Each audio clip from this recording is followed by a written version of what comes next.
بسم اللہ الرحمن الرحیم نحمده ونصلی علی رسولہ الکریم اما بعد۔ محترم بھائیوں، بزرگوں، دوستوں، اللہ کے فضل و کرم سے آج ہم نے 11ویں تراویح مکمل کی، جس میں ہمارا 14واں پارہ مکمل ہوا۔ 14ویں پارے میں بھی 2 صورتیں، سورہ حجر جو ہے اس سے 14ویں پارے کی شروعات ہوتی ہے۔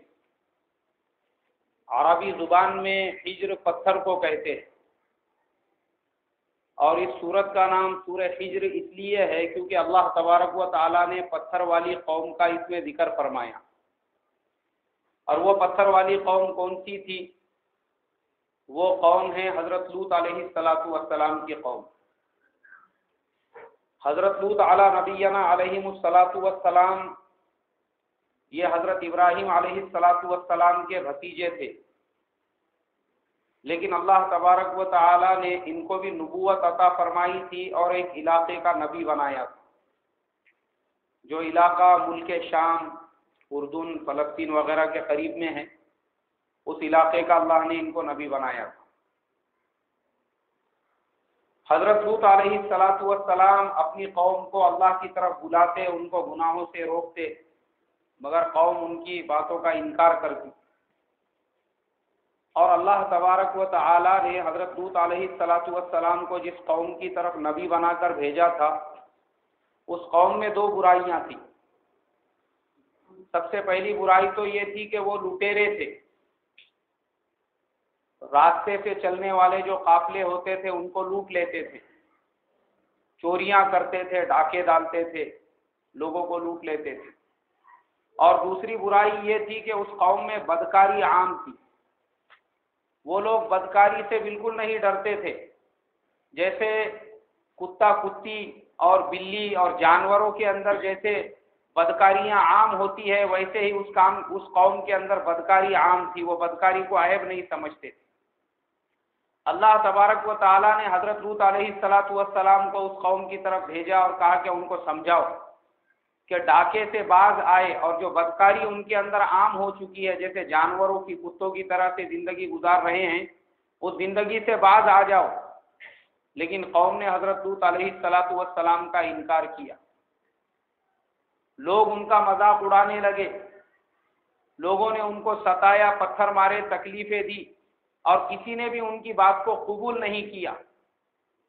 حضرت لوط علیہ السلام ایک زمانے تک اس قوم کو سمجھاتے رہے، دعوت دیتے رہے، اللہ تبارک و تعالیٰ کی طرف بلاتے رہے،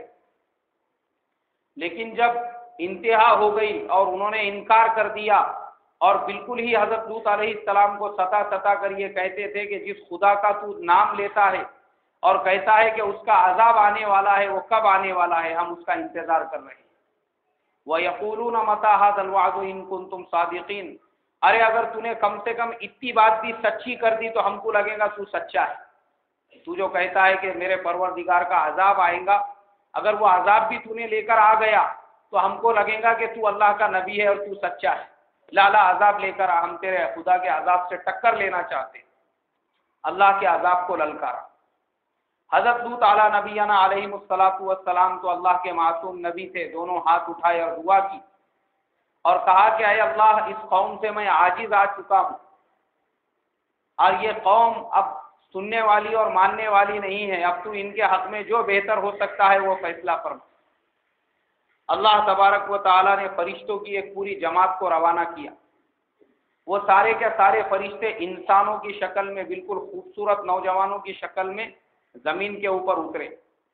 اور اترنے کے بعد ایک جگہ پہ حضرت لوط علیہ السلام کی بیٹی پانی بھر رہی تھی، وہاں پر پہنچے یہ سارے مل کے، اور انہوں نے حضرت لوط علیہ السلام کی بیٹی سے یہ کہا کہ ہم تمہارے ابا سے ملنا چاہتے ہیں اور بات کرنا چاہتے ہیں۔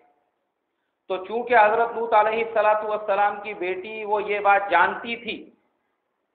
کہ یہ جو قوم ہے ان کے اندر بدکاری اور گناہ عام ہو چکے ہیں، وہ اگر ان نوجوانوں کو دیکھیں گے تو پھر ان کے پیچھے پڑ جائیں گے، اس کے لیے ان کی بیٹی نے یہ کہا کہ تم لوگ شہر کے باہر رکنا، شہر میں نہیں آنا، میں میرے ابا کو شہر کے باہر ہی لے کر آتی ہوں، وہیں پر تم نے ان سے بات کرنا۔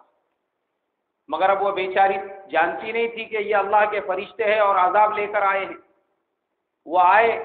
حضرت لوط علیہ السلام کا انتظار کرنے لگے شہر کے دروازے پہ۔ اب حضرت لوط علیہ السلام کی جو بیٹی تھی وہ گھر پہ آئی، اور ابا حضرت لوط علیہ السلام سے یہ کہا کہ شہر کے گیٹ پر میں کچھ نوجوانوں کو چھوڑ کر آئی ہوں، وہ آئے ہیں آپ سے ملنا چاہتے ہیں۔ حضرت لوط علیہ السلام ڈر گئے، کہنے لگے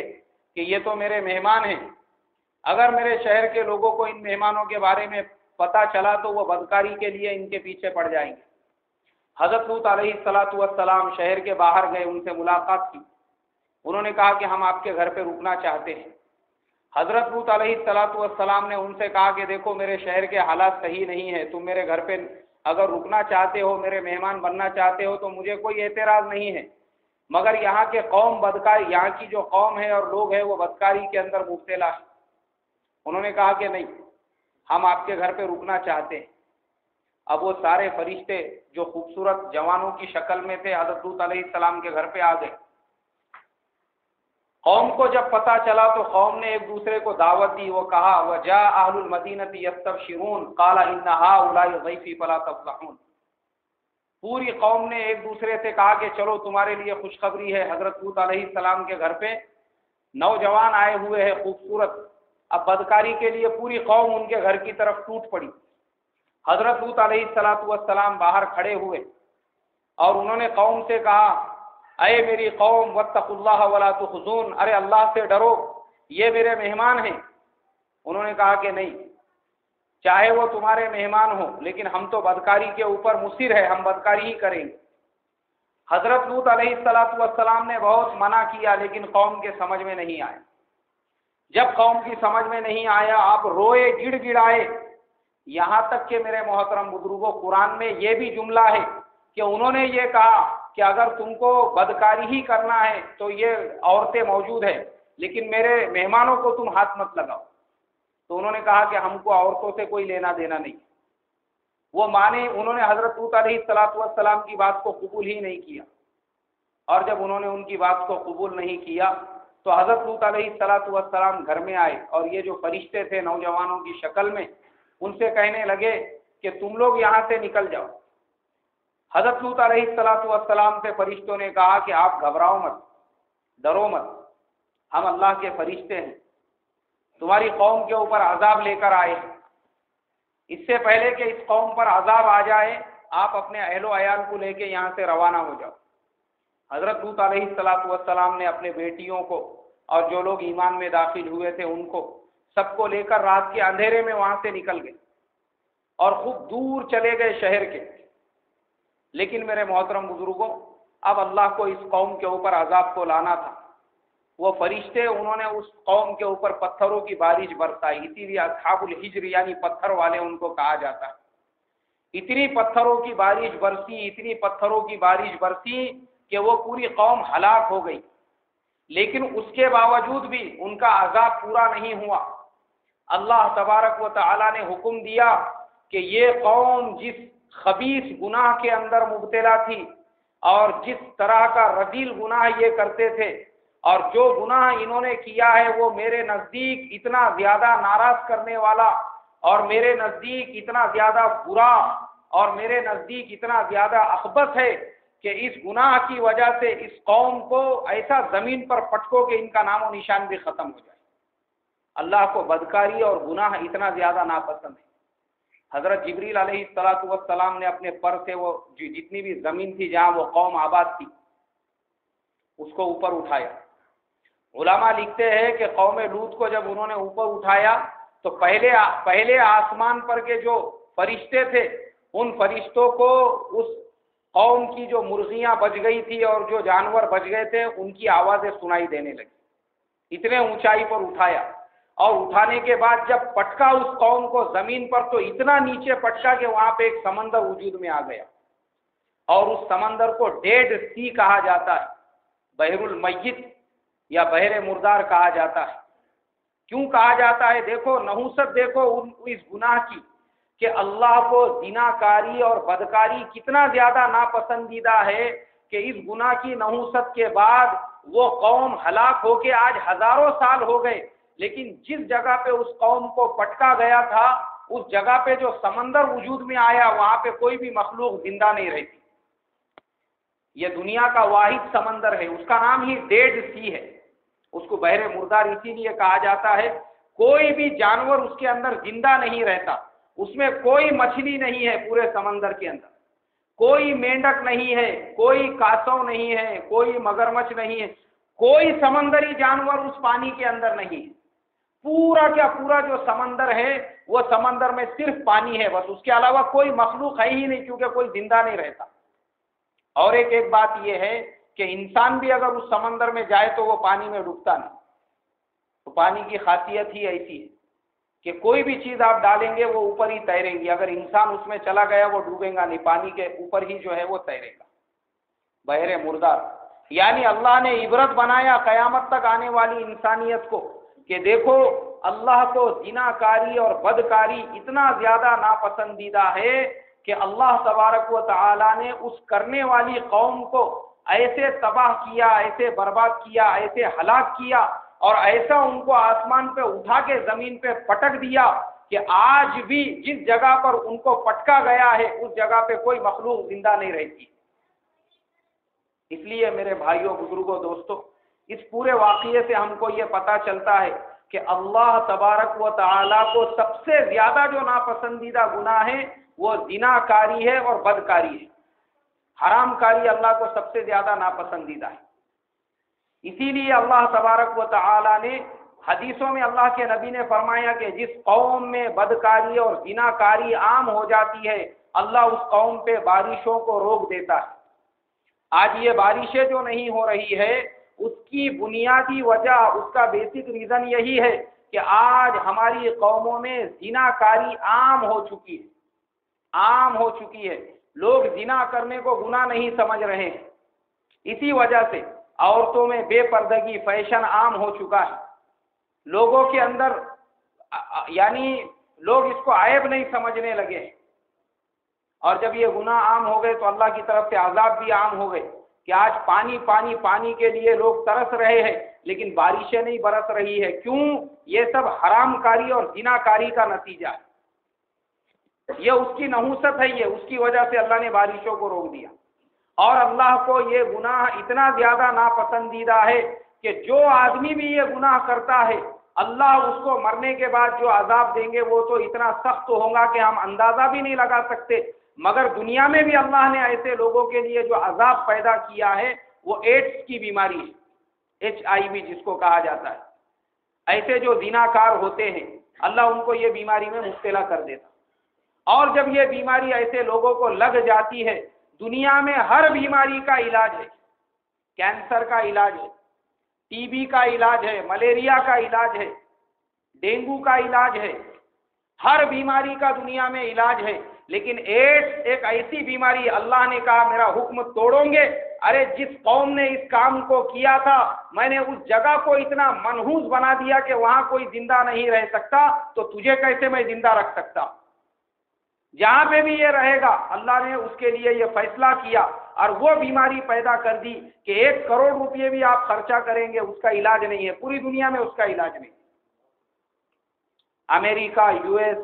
یونائٹڈ نیشن، ان کی بڑی بڑی ڈاکٹروں کی ٹیمیں سینکڑوں سالوں سے جب سے یہ بیماری پہلی مرتبہ وجود میں آئی تب سے ریسرچ میں لگے ہوئے ہیں، لیکن آج تک وہ اس کا میڈیسن تیار نہیں کر سکتے۔